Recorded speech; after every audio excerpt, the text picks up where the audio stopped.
talking about. My name's Ian Allinson.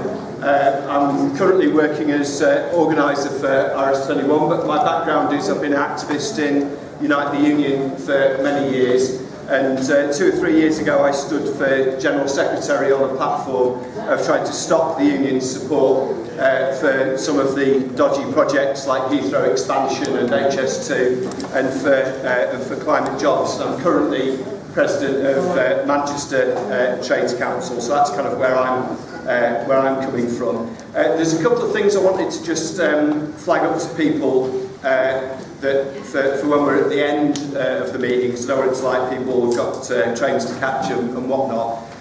So on your seats you should have got one of these, which is a new model motion for those people who are in trade unions, or if you're not in a union, the instructions are on my t-shirt, and similarly it could be adapted if you're in other organisations. But the idea really is to try to take some of the energy that's come out of the climate strikes and the Extinction Rebellion and try and link that much more strongly with the labour movement, build stronger links there, and really that's the theme of this final session today. We've got a fantastic panel. What I'm going to do, rather than have me introduce them all and then you've forgotten who they are by the time they're speaking, I'll introduce each speaker as they come along. What we're going to do is have each person just speak for about 5 minutes initially, and then we'll have lots of time for discussion. Obviously this is a topic where probably all of you have lots of experiences and ideas you want to contribute. We've got plenty of time for that, and possibly we'll bring some of the speakers back in as part of that discussion as well. I also, at the end of the discussion, want to allow a little bit of time if people have got shout-outs for climate-related events that are coming up. So don't feel you need to kind of pretend that's your question. Did you know about the event on Thursday? So we can have a bit of time to do that towards the end. There's also, if people have enjoyed today and found it useful, there's leaflets also out from RS21 about some of the arguments we're making around climate. And if you want to be on our mailing list for future events and other things we're doing, there are a couple of clipboards knocking around.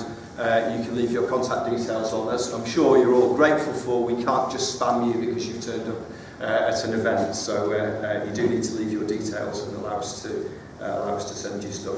So cracking on then to the real subject matter. Our first speaker is Clara Paillard, who's an activist in PCS, Red Green Labour, Million Climate Jobs, many things, but over to you, Clara. Thanks, Ian, and thanks for the invitation and for staying so long till the end of the day. I mean, we've been talking about the urgency of becoming a mass movement and to bring more and more people on board, and we've seen that accelerating, in recent years. We need to act on climate emergency, but it's also very important that we don't find ourselves in a situation where class struggle is opposed to the climate struggle, when, as it's been discussed before, both struggles relate to the same enemy or the same issue, capitalism. It's like a systemic enemy. And for far too long, the climate struggle have been opposed to jobs. We can only lose jobs if we've got a transition to a different society, it's a return to the Stone Age, and that's why we are in a situation where trade unions like Unite still support the expansion of Heathrow, or GMB union, have got support for the fracking industry. And it's absolutely catastrophic for the movement because it's bringing divisions. We have been trying to have initiative in the last 10 years around the 1 million climate jobs to try to debunk those myths that jobs and climate are opposed, but I think those oppositions still remain, and it's absolutely crucial that we bring on board the 6 million union members in this country.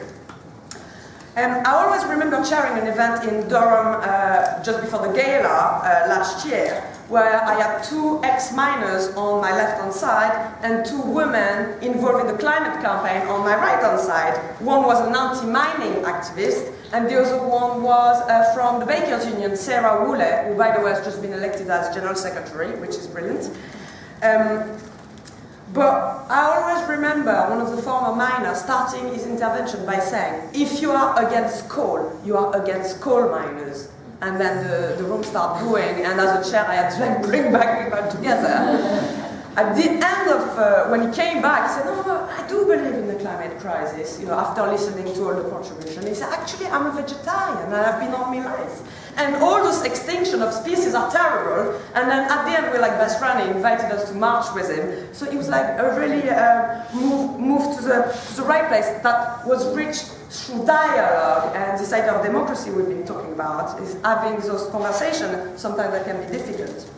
So the concept of solidarity between those different groups is so important, and we've been mentioning solidarity between North and Global South, solidarity with black and brown communities, but it's also crucial to have solidarity across our sectors and industry. And I'm told I've got 2 minutes, so I'm in very big trouble, but I'll be very quick. I want to focus on my sector, the arts and culture and museum. I'm branch secretary at Liverpool Museums. We've been working over the last few years, 4 years mainly, to link up with campaigns against oil sponsorships in all those museums.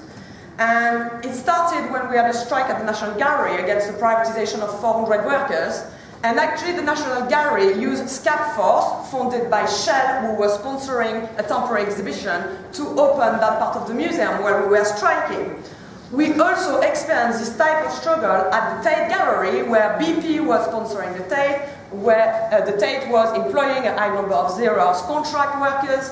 And on both of those disputes, we managed to establish a link between our workers' struggle around, contract, precarious work, etc., and the struggle around climate with those corporate fossil fuel companies, taking over the running of our institutions. Not surprisingly, when you look at, who sit on those boards of trustees, former CEO of BP at the Tate, the former CEO of the CBI, the Council for British Industry at the British Museum, and so on. So this solidarity between workers and the climate campaigners was actually put in practice on our picket lines, but similarly, we were integrating their messages and the climate message on our campaigning. More recently, we've been trying to form a bit of arts and culture workers bloc, and we managed to bring that together around the 20th of September to support the climate strikers. We started at the National Theatre, where a lot of people are employed in zero-hours contract, move on to the Tate and the South Bank Centre, and then join the climate strikers.